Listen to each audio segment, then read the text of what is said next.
Hi folks, welcome back. Last time I took you through my process for finishing a sandblasted pipe, and then I made an eberite ring for it. This time I'm going to take you through making a mouthpiece. So, let's get to it.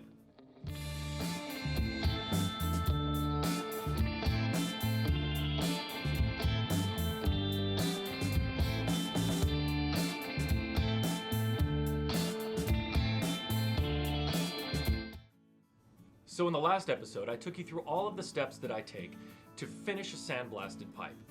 You'll notice that I finished the pipe completely, including polishing and waxing, before I chucked the pipe onto the lathe and I cut the tenon on the end to receive the eberite ring.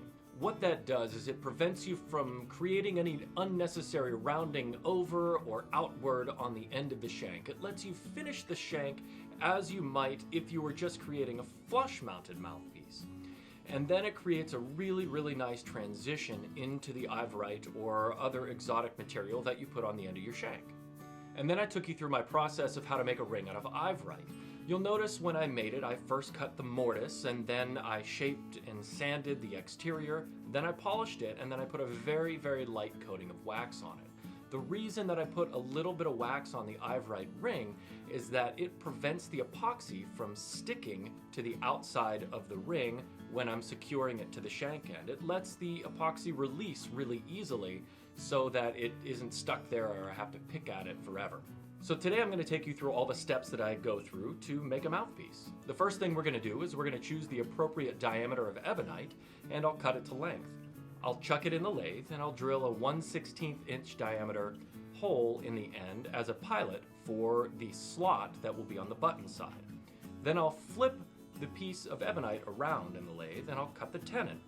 Once the tenon's cut, then I will drill out the interior of the mouthpiece with a tapered drill bit. And you'll see that I use a couple different diameters, and the reason is the last diameter that I'm using, the final size, I'm cutting at a very slow speed. I do that so that it has a very nice finish on the inside. After I do that, then I'm going to cut a decorative saddle on the mouthpiece and sand it and take it off of the lathe, and I'll polish it.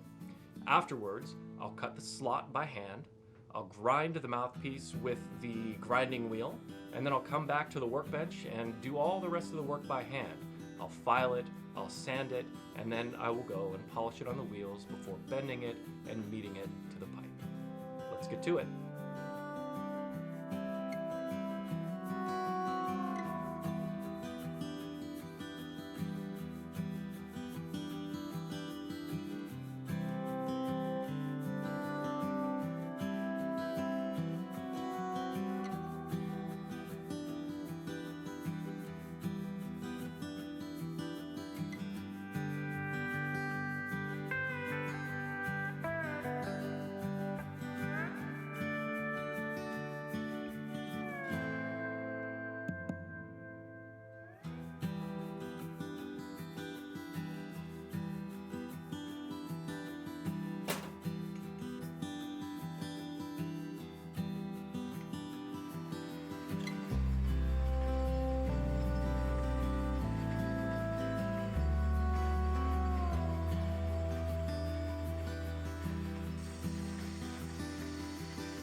So there you have it, folks. The mouthpiece is finished, it matches the pipe, and I don't know about you, but I really like the way they look together.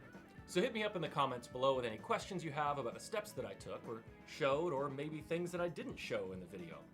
Also, if you have any suggestions for future videos, go ahead and ask for them in the comments and I'll see if I can get to it. Thanks again for watching. Please tune back in. Until next time, happy puffing.